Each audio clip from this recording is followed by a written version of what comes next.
Hello students, welcome to our channel Optimi Study. আজকে Indian ইকোনমির current affairs নিয়ে আলোচনা করব। তোমরা অনেকেই কমেন্টে আমাকে রিকোয়েস্ট করেছো যে ইন্ডিয়ান ইকোনমির কারেন্ট অ্যাফেয়ার্সের যে সিরিজটা সেটাকে কন্টিনিউ করতে। তো এই ভিডিওটিতে আমি মার্চ এবং এপ্রিলের যেগুলো খুব ইম্পর্টেন্ট সেগুলোই নিয়েছি, কেননা যেহেতু এখনও দেখো মেন্সের ডেট দেয়নি এবং যতদিন লকডাউন না উঠছে কবে এক্সাম হবে সেগুলি বলা যাচ্ছে না। তো আমার পয়েন্ট অফ ভিউ থেকে কারেন্ট অ্যাফেয়ার্সে খুব বেশি এখন জোর না দিয়ে তোমরা স্ট্যাটিক পার্টগুলো ভালো করে পড়ো, আর কারেন্ট অ্যাফেয়ার্সের সাথে অবশ্যই টাচে থাকতে হবে। যেগুলো ইম্পর্টেন্ট সেগুলো অবশ্যই ডে টু ডে পড়তে হবে, এবং যেগুলো পড়লে তোমাদের স্ট্যাটিক পার্টগুলো রিভিশন হয়ে যায় সেগুলোকে অবশ্যই তোমাদের একবার করে দেখতে হবে। তো সেই হিসেবেই আমি সেই পয়েন্ট অফ ভিউ থেকে ইন্ডিয়ান ইকোনমির কারেন্ট অ্যাফেয়ার্সের সিরিজগুলো খুব ইম্পর্টেন্ট টপিক নিয়ে আলোচনা করব। বেশি বড় হবে না, ভিডিওটা অবশ্যই পুরোটা দেখবে। মার্চ এবং এপ্রিল এই দুটো মাস মোটামুটি কভার করা রয়েছে। শুরু করছি আজকের ভিডিও। আজকের first question, dearness allowance or dearness relief is paid to central government employees to adjust the cost of living, to adjust the cost of saving, to share the profit are fixed by the government as per the recommendation of finance ministry. এমপ্লয়িজদের যে dearness allowance বা DA দেওয়া হয় সেটা কার বেসিসে দেওয়া হয়? তো এখানে চারটে অপশনের মধ্যে two adjust the cost of living dearness alliance দেওয়া হয় two adjust the cost of living, মানে যে ইনফ্লেশনারি এফেক্ট রয়েছে মানির, সেই ইনফ্লেশনারি এফেক্টকে রিডিউস করার জন্য, আমাদের যে নিত্যপ্রিয় জিনিসের দাম বেড়ে চলছে সেটাকে কম্পেনসেট করার জন্য গভর্নমেন্টের সেন্ট্রাল গভর্নমেন্টের এমপ্লয়ীদের স্যালারি একটা নির্দিষ্ট হারে বাড়ানো হয় ডিয়ারনেস অ্যালায়েন্স বা ডিএর ফর্মে। তাহলে এখানে এমপ্লয়িজদের যে ডিয়ারনেস অ্যালায়েন্স বা ডিএ ক্যালকুলেট করা হয় এটা কার বেসিসে করা হয়? এটা হচ্ছে all India consumer price index বা সিপিআই ফর ইন্ডাস্ট্রিয়াল ওয়ার্কার্স। তো ইনফ্লেশন মেজার করার জন্য যে অনেক কটা পদ্ধতি রয়েছে, তার মধ্যে যেমন wholesale price index, consumer price index for urban labour, rural labour, এবং তার মধ্যে একটা রয়েছে ইন্ডাস্ট্রিয়াল ওয়ার্কার্স। তো সেন্ট্রাল গভর্নমেন্ট এমপ্লয়িজদের যে ডিএ আছে সেটা ক্যালকুলেট করা হয় all India consumer price index for industrial workers এর বেসিসে। Labour bureau all India consumer price index প্রকাশ করে থাকে এবং এর বেসিসে সেন্ট্রাল গভর্নমেন্টের এমপ্লয়িজদের ডিয়ারনেস অ্যালায়েন্স বা ডিএ বাড়ানো হয়। এটা বছরে দুবার বাড়ানো হয়। এটা রিসেন্টলি নিউজে এসেছিল, কারণ কোভিড-19 ক্রাইসিসের জন্য গভর্নমেন্ট সমস্ত সেন্ট্রাল গভর্নমেন্টের এমপ্লয়িজ এবং পেনশনার্স যারা রয়েছেন তাদের ডিএ 1 জুলাই 2021 পর্যন্ত ফ্রিজ করে দিয়েছে। মানে জুলাই 1 2021 পর্যন্ত কোনো ডিএ হাইক করা হবে না। তো অলরেডি যেটা অ্যানাউন্সড হয়ে গেছিলো 2020 জানুয়ারি 1 জানুয়ারি, এটাও এখন দেওয়া হবে না, স্থগিত রাখা হবে। এবং 1 জুলাই 2020-তে যেটা ঘোষণা করা হবে সেটাও হবে না, এবং 1 জানুয়ারি 2021-এ যেটা হবে সেটাও ক্যান্সেল করা হবে, এবং একেবারে 1 জুলাই 2021 থেকে আবার কন্টিনিউ করা হবে। এবং এই যে তিনটে টাইমের যে ডিএ পেন্ডিং হচ্ছে এর জন্য কোনো এরিয়ার্সও দেওয়া হবে না। What is helicopter money? Money distributed from helicopter, non-repayable money towards state and central government from the central bank, low interest rate money towards state and central government from the central bank, not related to currency. তো helicopter money হচ্ছে non repayable money towards state and central governments from central bank. তো helicopter মানির যে কনসেপ্টটা এটা recently আসছে, কেননা COVID-19 ক্রাইসিসের জন্য এই নন রিপেবল মানি বা হেলিকপ্টার মানি যেটা, সেটা স্টেট এবং সেন্ট্রাল গভর্নমেন্টকে সেন্ট্রাল ব্যাঙ্ক থেকে দেওয়ার জন্য পরামর্শ দিচ্ছেন বিভিন্ন ইকোনমিস্ট। এবং আমি আমার আগের ভিডিওতে অলরেডি বলেছিলাম যে আমাদের বাঙালি নোবেলজয়ী অর্থনীতিবিদ অভিজিৎ বিনায়ক ব্যানার্জি ইনিও এই কনসেপ্টেই বলেছিলেন যে কোভিড-19 ক্রাইসিসে যারা দিনমজুর বা যারা খেটে খাওয়া মানুষ রয়েছে তাদেরকে ডাইরেক্ট মানি প্রিন্ট করে বা টাকা ছাপিয়ে ডাইরেক্ট টাকা ডিস্ট্রিবিউট করার কথা তিনি বলেছিলেন। তো এই হেলিকপ্টার মানির যে কনসেপ্টটা, এটা অ্যাকচুয়ালি দিয়েছিলেন আমেরিকান ইকোনমিস্ট মিল্টন ফ্রেডম্যান এই হেলিকপ্টার মানির কনসেপ্টটা দিয়েছিলেন। তো এটা রিসেন্টলি কোভিড-19-এর জন্যই এই কনসেপ্টটা আবার ওঠানো হচ্ছে। This monetary policy used quantitative easing, it aims to dump money into struggling economy. Next হচ্ছে, is life insurance claim cover the death in case of COVID? তো লাইফ ইন্স্যুরেন্সের যে ক্লেমগুলো রয়েছে সেটা কোভিড-19 আন্ডারে আসবে কিনা? তো এর অপশান হচ্ছে only public life insurance company, only private life insurance company, both and naan. Life insurance council recently declare করেছে যে পাবলিক লাইফ ইন্স্যুরেন্স এবং প্রাইভেট লাইফ ইন্স্যুরেন্স এটা দুটোর ক্ষেত্রেই যদি কোভিড-19-এর জন্য ডেথ হয় তাহলে সেই ইন্স্যুরেন্সের যে নমিনি রয়েছে তাকে লাইফ ইন্স্যুরেন্সের টাকা দেওয়া হবে। এবং এক্ষেত্রে একটা ফ্রেঞ্চ টার্ম যেটা খুব ইম্পর্টেন্ট নিউজে আসছিল, ফোর্স মাজিওর। তো ফোর্স মাজিওর কথাটার অর্থ হচ্ছে act of God or natural disaster. তো acts of God or natural disaster or war like situation, unrest or strikes কোনো এপিডেমিক্স অথবা প্যান্ডামিক্স, তো এ সমস্ত ক্ষেত্রে ইন্স্যুরেন্স কোম্পানি লাইফ ইন্স্যুরেন্সের যে ক্লেম সেটা না দিতে পারে। তো এই ক্লোজটা হচ্ছে ফোর্স ম্যাজিওর বলা হয়। কিন্তু ফোর্স ম্যাজিওর এই কোভিড-19 ক্ষেত্রে অ্যাপ্লিকেবল হবে না বলে জানিয়েছে লাইফ ইন্স্যুরেন্স কাউন্সিল। তো এই ডিফিকাল্ট সিচুয়েশনে লাইফ ইন্স্যুরেন্স কোম্পানি কাস্টমারদের সাথে থাকবে বলে আশ্বস্ত করেছেন যে সমস্ত ধরনের ইন্স্যুরেন্স কোম্পানিগুলোকেই বলেছেন যে কোভিড-19 ডেথের ক্ষেত্রে লাইফ ইন্স্যুরেন্স ক্লেমকে ফোর্স ম্যাজিওরের আন্ডারে ফেলা যাবে না এবং তাদেরকে লাইফ ইন্স্যুরেন্সের ক্লেম পে করতে হবে। তো অবশ্যই এটা একটা ভালো স্টেপ। কিন্তু এই প্রেজেন্ট সিচুয়েশনে নতুন করে যদি কেউ লাইফ ইন্স্যুরেন্স পলিসি নিতে যায় তার ক্ষেত্রে কিন্তু কোভিড-19কে তারা ইনক্লুড নাও করতে পারে এবং সেক্ষেত্রে যদি তুমি কোভিড-19কে সেই লাইফ ইন্স্যুরেন্স কভারের মধ্যে ইনক্লুড করতে যাও সেক্ষেত্রে তারা প্রিমিয়াম অ্যামাউন্ট বেশি নিতে পারে, তার জন্য বেশি করে চার্জ করতে পারে। এটা ক্লিয়ারিফাই করা আছে। কিন্তু যেগুলো এক্সিস্টিং পলিসি রয়েছে সেগুলোর ক্ষেত্রে কোভিড-19 ডেথকে লাইফ ইন্স্যুরেন্স ক্লেম করা যাবে। নেক্সট হচ্ছে what is OBICUS survey. OBICUS survey কি? ওবিকাস সার্ভের ফুল ফর্মটা হচ্ছে order books inventories and capacity utilisation survey. এটা আমাদের সেন্ট্রাল ব্যাংক বা আরবিআই দ্বারা করা হয়। আমাদের ম্যানুফ্যাকচারিং যে কোম্পানিগুলো রয়েছে সেই কোম্পানিগুলোর একটা সার্ভে করা হয় এবং রিসেন্টলি 16 এপ্রিল 2020-তে আরবিআই যে রিপোর্ট দিয়েছে সেই অনুযায়ী ক্যাপাসিটি ইউটিলাইজেশন ডিক্লাইন করেছে 68.6% ফ্রম 69.1%। তো অবশ্যই এটা হওয়ারই ছিল, ঠিক আছে। কোভিড-19 জন্য ক্যাপাসিটি ইউটিলাইজেশন অবশ্যই কমবে। এটা এপ্রিল 16-এ আরবিআই রিপোর্টটা দিয়েছিল। তো এই ডেটার মধ্যে কী কী থাকবে? Quantitative data, pending orders, work in progress, backlog of orders and এই সমস্ত কিছুর রিপোর্ট ওবিকাস সার্ভেতে ইনক্লুড করা হয়ে থাকে। নেক্সট হচ্ছে the pandemic bonds are issued by which multilateral development banks. Pandemic বা অতিমারি বন্ড এটা কোন মাল্টিল্যাটারাল ডেভেলপমেন্ট ব্যাঙ্ক দ্বারা ইস্যু করা হয়? এটা হচ্ছে world bank. World bank group 2017-তে pandemic emergency financial facility launch করেছিল অ্যাগেন্স্ট ডেডলি প্যান্ডামিক্স। তো এই কোভিড-19 প্যান্ডামিকে ওয়ার্ল্ড ব্যাঙ্কের এই ফান্ড থেকে $500 মিলিয়ন একটা ফ্ল্যাগশিপ স্কিম ঘোষণা করা হয়েছে পুয়ারেস্ট কান্ট্রিগুলোকে হেল্প করার জন্য। তো ওয়ার্ল্ড ব্যাঙ্কের যে প্যান্ডামিক বন্ডস সেটা কোভিড-19 আউটব্রেক হওয়ার অনেক পরে সেটা ঘোষণা করা হয়েছে এবং তার অ্যামাউন্টটা অনেক কম। এটা হচ্ছে হেলথ এক্সপার্টরা বলছে। তো প্যান্ডামিক বন্ডটা কোন মাল্টিল্যাটারাল ডেভেলপমেন্ট ব্যাঙ্কস ইস্যু করে থাকে? সেটা হচ্ছে ওয়ার্ল্ড ব্যাঙ্ক। নেক্সট কোশ্চেন আসছি, the union finance minister Shrimati Nirmala Sitharaman launched the INR USD future and option contracts which is a instrument of. তাহলে ফিউচার অফ অপশানস যে কথাটা রয়েছে এটা কিসের instrument? Banking, insurance, ministry of commerce নাকি স্টক মার্কেট? তাহলে futures and options এটা হচ্ছে একটা ইনস্ট্রুমেন্ট অফ স্টক মার্কেট। এখানে আমরা দেখতে পাচ্ছি INR USD। INR মানে হচ্ছে ইন্ডিয়ান রুপিস, USD হচ্ছে ডলার। তো ডলার এবং রুপির যে কেনা বেচাটা সেটা তো এই কন্ট্রাক্টসের আন্ডারে এখন থেকে INR USDর যে কেনা বেচাটা হয় সেটা ফিউচার অ্যান্ড অপশানসে করা যেতে পারে। তো এটা পুরোপুরি স্টক মার্কেট রিলেটেড টার্মস। যারা স্টক মার্কেটে ইনভেস্ট করে তারাই এই জিনিসগুলো ভালো বোঝে। তো বেসিক্যালি এটা হচ্ছে আমাদের স্টক মার্কেটে বিভিন্ন কোম্পানির যে শেয়ারগুলো থাকে সেই কোম্পানির শেয়ারগুলোকে কেনাবেচা করে আমরা যেমন প্রফিট করতে পারি, ঠিক সেই রকম ISD ইউএনআর এর মধ্যেও সেই কেনাবেচাটা সম্ভব। যখন USD বা ডলার যখন স্ট্রং হয়, তো যদি আমি ডলার কিনে রাখি তো ডলার যখন স্ট্রং হওয়ার পর মানে ডলারের ভ্যালু বাড়ার পর সেটাকে আমি সেল করে দেবো, তখন আমার একটা প্রফিট হবে। তো এই কেনাবেচাটা ফিউচার অ্যান্ড অপশানসে করা সম্ভব এবং একটা প্রিডিটারমাইন্ড ভ্যালুতে সেটাকে আমি বা দামে সেটাকে আমি কিনবো বা বেচবো, এটা আগের থেকেই অ্যাজুম করা হয়। তো যে যত বেশি টেকনিক্যাল অ্যানালাইসিস করে বুঝতে পারবে, ফিউচার অ্যাজাম্পশন করতে পারবে। সাপোজ আমি যদি বুঝতে পারি যে নেক্সট 10 ডেজে ডলারের স্ট্রং হবে মানে ডলারের ভ্যালু রুপির তুলনায় বাড়বে, তখন আমি ফিউচার অ্যান্ড অপশানসে খেলতে পারবো এবং সেখানে যে আমি আগেই সেই ডলারটাকে বাই করে রাখবো এবং 10 দিন পরে সেটাকে সেল করব, সেখান থেকে আমি প্রফিট করব। আবার যদি রিভার্স হয়, মানে আমি যদি এখন বুঝতে পারি যে নেক্সট 10 দিনে ডলার উইক হবে, মানে ডলারের তুলনায় রুপি স্ট্রং হবে, সেক্ষেত্রে আমি ডলারকে আগেই সেল করে রাখবো এবং 10 দিন পরে সেটাকে বাই করব।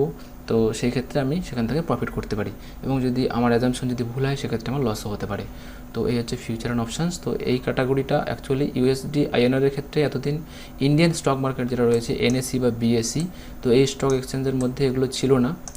NSE BSEর মধ্যে এটা national stock exchange and Bombay stock exchange, NSE এবং BSE এর মধ্যে ফিউচার অ্যান্ড অপশানসে আইএসডি ওনারে ইনভেস্ট করার আগে এতদিন অবধি কোনো স্কোপ ছিল না, এটা বিভিন্ন ফরেন যে স্টক হাউসগুলো রয়েছে সেগুলোতেই করা হতো। তো এখন সেটা ইন্ডিয়ান এনএসসি বা বিএসসিতে ইনক্লুড করার ফলে এই ইন্ডিয়ান রুপির যে কেনাবেচাটা সেটা আমাদের মার্কেটে হবে। এক্ষেত্রে ফরেন ইনভেস্টমেন্টগুলো বেশি করে ইন্ডিয়ান মার্কেটে আসবে এবং ইন্ডিয়ান রুপির যে ভলাটিলিটি সেটা অনেকটা কমবে। তো অবশ্যই এটা ভালো স্টেপ। নেক্সট হচ্ছে as of 2020 what is the foreign direct investment limit allowed in insurance ইন্টারমিডিয়েটারিজ।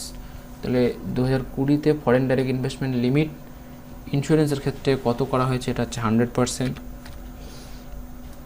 এবং কিছুদিন আগে কোল মাইনিংয়ের ক্ষেত্রেও 100% এফডিআই অ্যালাউ করা হয়েছে এবং কোলের পরে এবার নেক্সট ইন্স্যুরেন্স ইন্টারমিডিয়েটারিসের ক্ষেত্রেও ফরেন ডাইরেক্ট ইনভেস্টমেন্ট এফডিআইকে 100% করা হলো।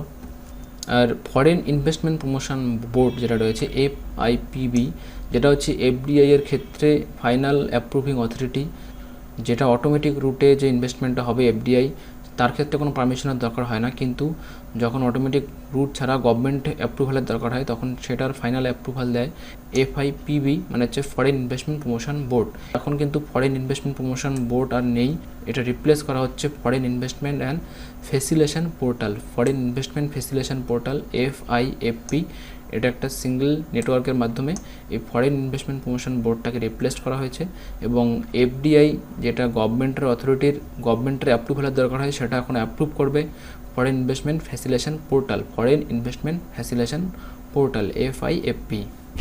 এবং এই পোর্টালটা অ্যাডমিনিস্টার করবে কে, DPIIT, department of promotion of industry and internal trade, যেটা পড়ছে ministry of commerce and industry আন্ডারে। নেক্সট হচ্ছে which of the following countries has been recently listed in the FATF's grey list. তো এফএটিএফ এর grey লিস্টে recently include করা হয়েছে পাকিস্তানকে। তো বিভিন্ন টেরর গ্রুপকে ফান্ডিং করার জন্য পাকিস্তানকে এফএটিএফ এর গ্রে লিস্টে ইনক্লুড করা হয়েছে। এর ফলে কি হবে, পাকিস্তান বিভিন্ন ইন্টারন্যাশনাল যে ফাইন্যান্সিয়াল ইনস্টিটিউশনসগুলো রয়েছে সেখান থেকে ফান্ডিং পেতে পাকিস্তানের অনেক প্রবলেম হবে। তো এফএটিএফ এর গ্রে লিস্টে ঢোকানো হয়েছে টেরর গ্রুপকে ফান্ডিং করার জন্য, বিশেষ করে এলইটি মানে লস্কর ই তৈয়বা, যার হেড হচ্ছে হাফিজ সাইদ, এবং জেইশ-ই মুহাম্মদ, যার হেড হচ্ছে মাসুদ আজাহার। তো এম দিয়ে মাসুদ আজাহার, এটা মনে রাখবে। তো জেইশ-ই মুহাম্মদ এর হেড হচ্ছে মাসুদ আজাহার এবং লস্কর ই তৈয়বার হাফিজ সাইদ। তো এরকম বিভিন্ন টেরর গ্রুপকে ফান্ডিং করার জন্য এফএটিএফ পাকিস্তানকে গ্রে লিস্টে ইনক্লুড করেছে। এর আগে মরিশাসকে গ্রে লিস্টে ইনক্লুড করা হয়েছিল। মরিশাসকে ট্যাক্স হেভেন বলা হয়। তো এর কারণটা হচ্ছে মরিশাসে যারা বিজনেস করে বা যারা বিজনেসম্যান রয়েছে তাদের অনেক কম নেগলিজেবল ট্যাক্স নেওয়া হয় এবং মরিশাস 46টা কান্ট্রির সাথে ডিটিএএ এগ্রিমেন্ট করেছে। ডিটিএ মানে হচ্ছে double tax avoidance agreement.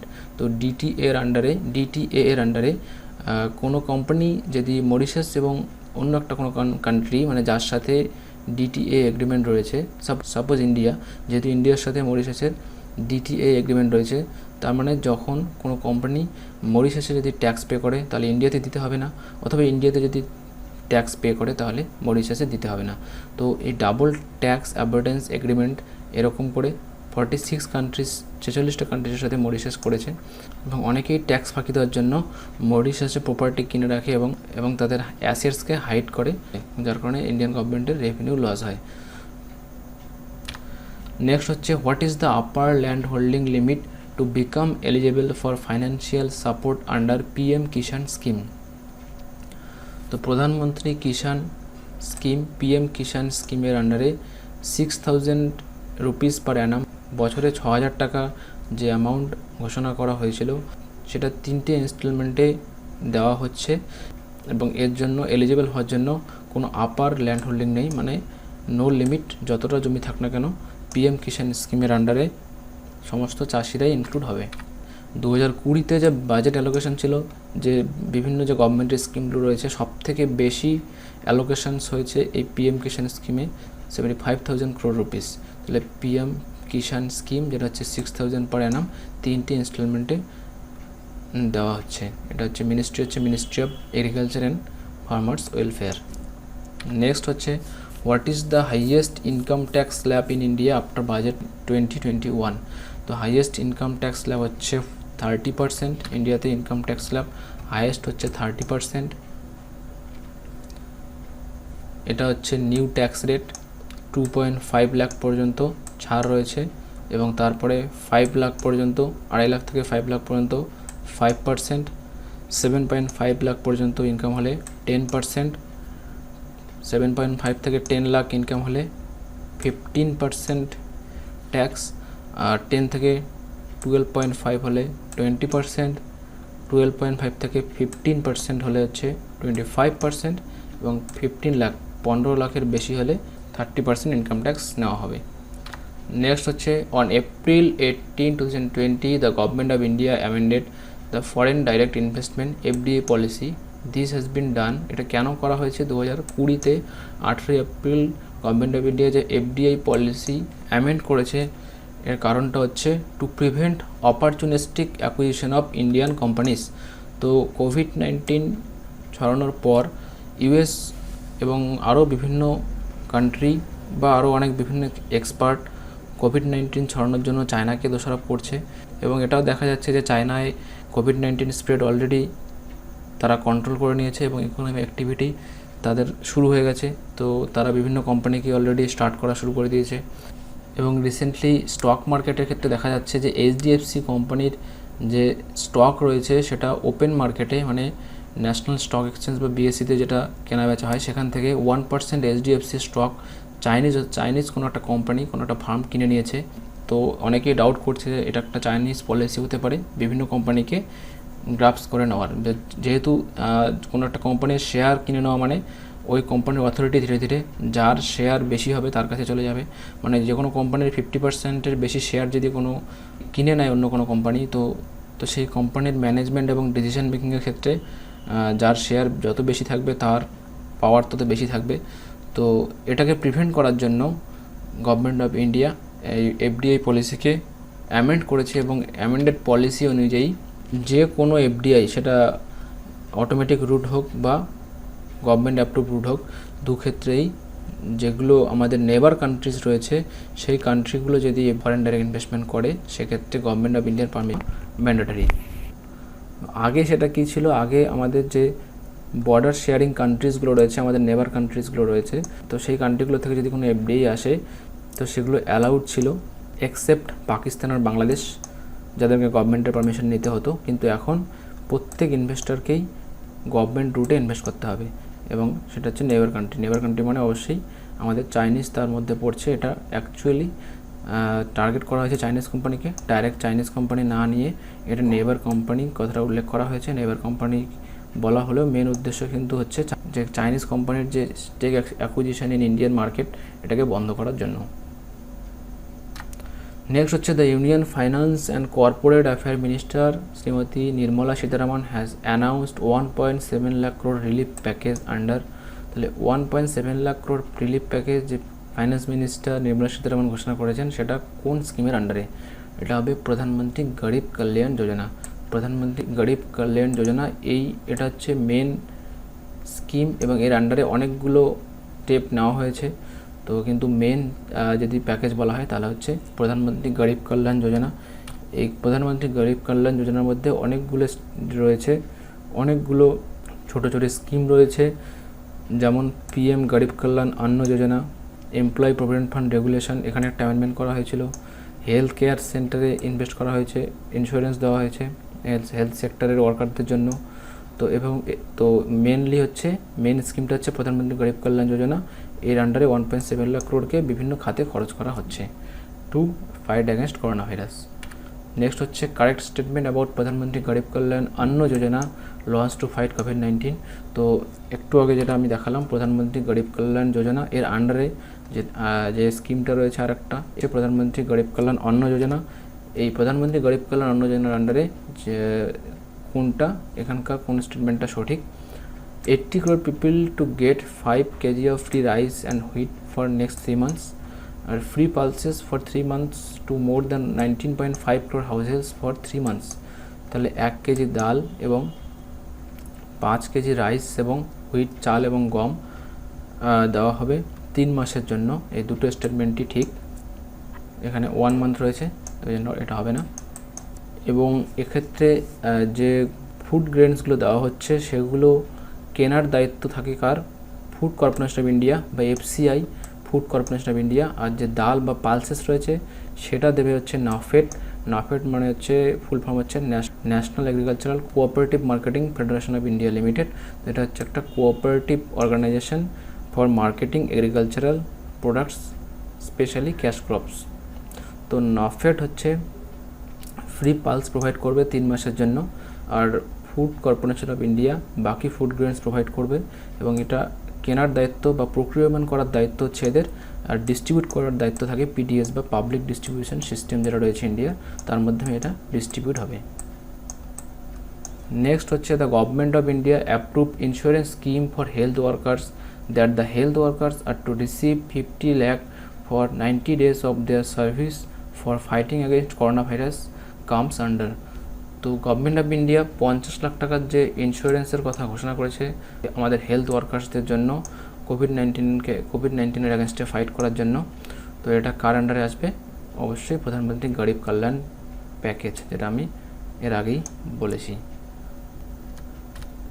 Next হচ্ছে ন্যাশনাল ফার্মাসিউটিক্যাল প্রাইসিং অথরিটি বা NPPA functions under national pharmaceutical pricing authority. তো রিসেন্টলি ফার্মা কোম্পানি প্রচুর নিউজে আসছে, কোভিড-19 ভ্যাকসিন থেকে শুরু করে বিভিন্ন ওষুধ ট্রায়াল করা বা বিভিন্ন ওষুধ বানানো, এসবের জন্য বিভিন্ন ফার্মাসিউটিক্যাল কোম্পানি রিসেন্টলি নিউজে আসছে। তো ন্যাশনাল ফার্মাসিউটিক্যাল প্রাইসিং অথরিটি বা কোনো একটা প্রোডাক্ট বা কোনো একটা মেডিসিনের কত দাম হবে সেটা যে ঠিক করে সেটা হচ্ছে NPPA, national pharmaceutical pricing authority. এটা কার আন্ডারে কাজ করে? হচ্ছে ministry of chemicals and fertilisers. Ministry of chemicals and fertilisers এর আন্ডারে ন্যাশনাল ফার্মাসিউটিক্যাল প্রাইসিং অথরিটি কাজ করে এবং এর হেডকোয়ার্টার্স হচ্ছে নিউ দিল্লিতে। তো থ্যাংক ইউ বন্ধুরা, ভিডিওটি ভালো লাগলে প্লিজ লাইক করবে, বেশি বেশি করে বন্ধুদের সাথে শেয়ার করবে এবং চ্যানেলটা সাবস্ক্রাইব করা না থাকলে অবশ্যই সাবস্ক্রাইব করবে। Thank you.